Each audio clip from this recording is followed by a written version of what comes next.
California is about to build an underground river, a massive water tunnel that could cost more than $20 billion. To give you an idea of the scale, that is enough money to build over 100 large sports stadiums. This is an engineering marvel, approximately 72 kilometers long, stretching across a significant portion of the state. It will be a single tunnel, about 11 meters wide inside, large enough to fit a 3-story building through its core. This colossal pipe will be buried deep underground, roughly 30 to 40 meters below the surface, designed to move vast amounts of water, up to 170 cubic meters every second. This incredible project aims to secure water for 27 million people and 300,000 hectares of farmland in a state facing extreme weather swings. But why does California need to spend so much to dig an underground river? And how will it actually work? California, a land known for its sunshine and vast farms, has always faced a unique challenge. Most of its rain and snow fall in the cooler, northern parts of the state, while most of its people and farms are located in the drier south. This imbalance has driven engineers and leaders for over 80 years to find better ways to move water from where it is abundant to where it is needed. In the 1940s, the first big ideas for moving water emerged. These plans aimed to connect major northern rivers through a huge system of reservoirs, aqueducts, canals, and tunnels. This grand vision led to the creation of important projects like the Federal Central Valley Project and the State Water Project, which are still vital today. By the 1960s, a more specific plan gained traction: a peripheral canal.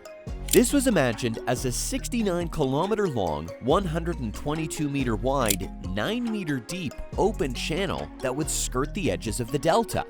Its purpose was to directly feed water to the State Water Project pumps in the south.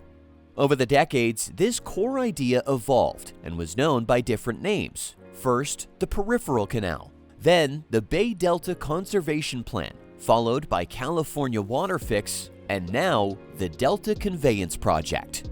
Each version of this project aimed to solve the same fundamental problem: how to reliably move water from the Sacramento River through the delicate Sacramento-San Joaquin River Delta.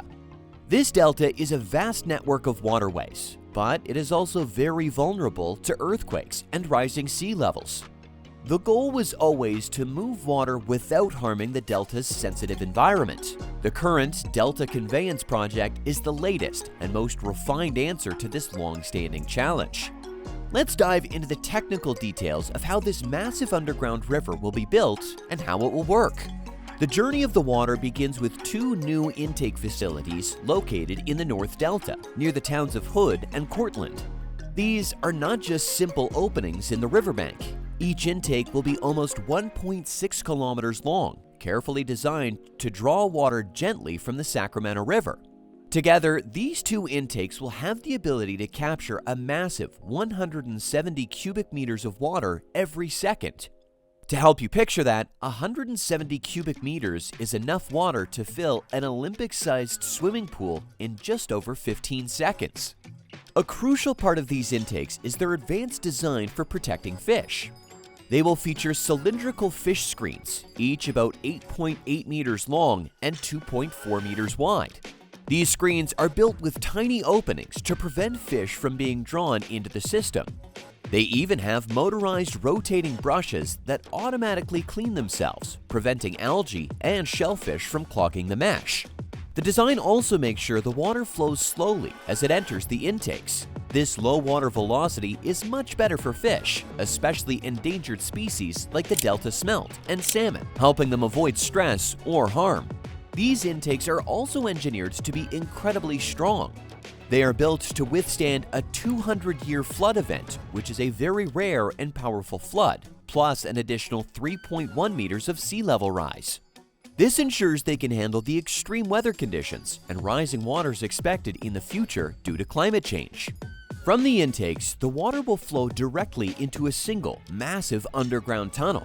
This tunnel will stretch for approximately 72 kilometers, running mostly parallel to Interstate 5, a major highway in California. Its internal diameter will be about 11 meters. Imagine how wide that is.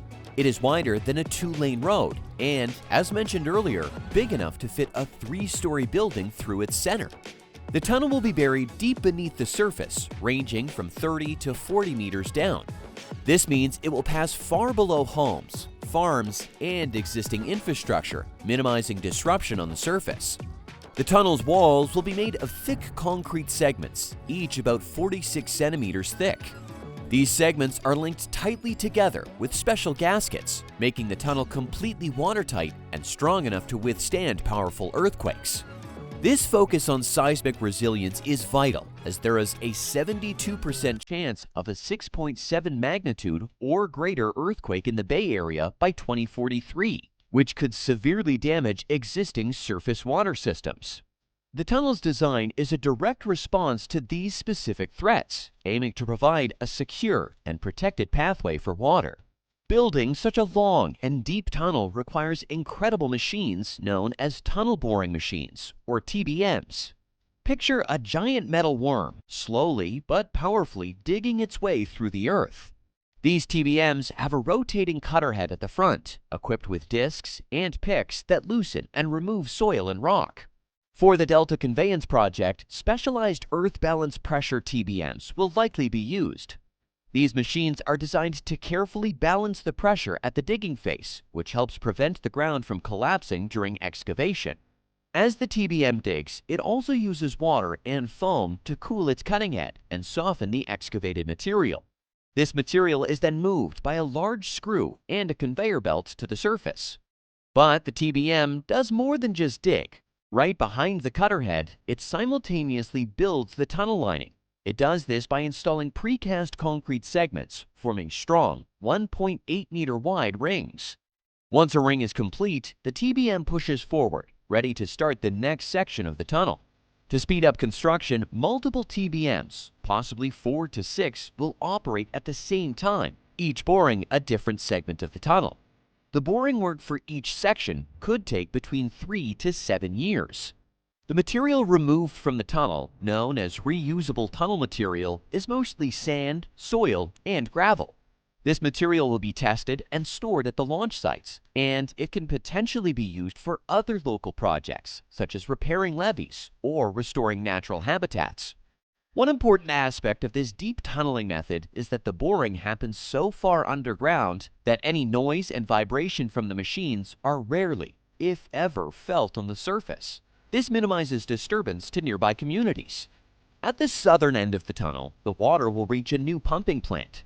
This plant is the heart of the system, designed to lift the water directly into the existing Bethany Reservoir. Bethany Reservoir is a critical starting point for the California Aqueduct, a vast system of canals and pipelines that delivers water across the state. This direct connection ensures that water can be moved efficiently into the State Water Project system, which then supplies millions of Californians and farms.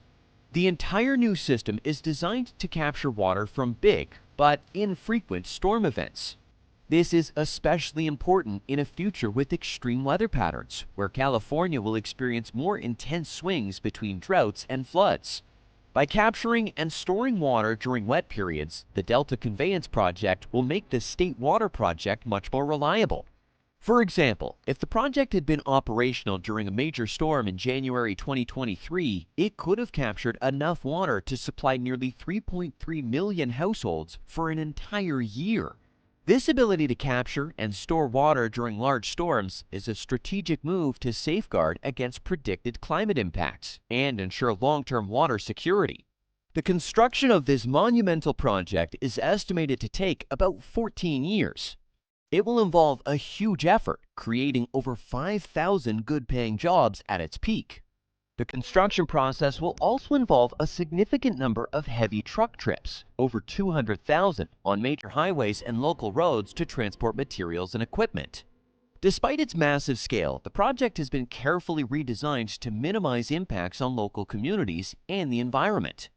This includes avoiding sensitive central delta areas, reducing noisy pile driving, and undergrounding power lines near important wildlife habitats.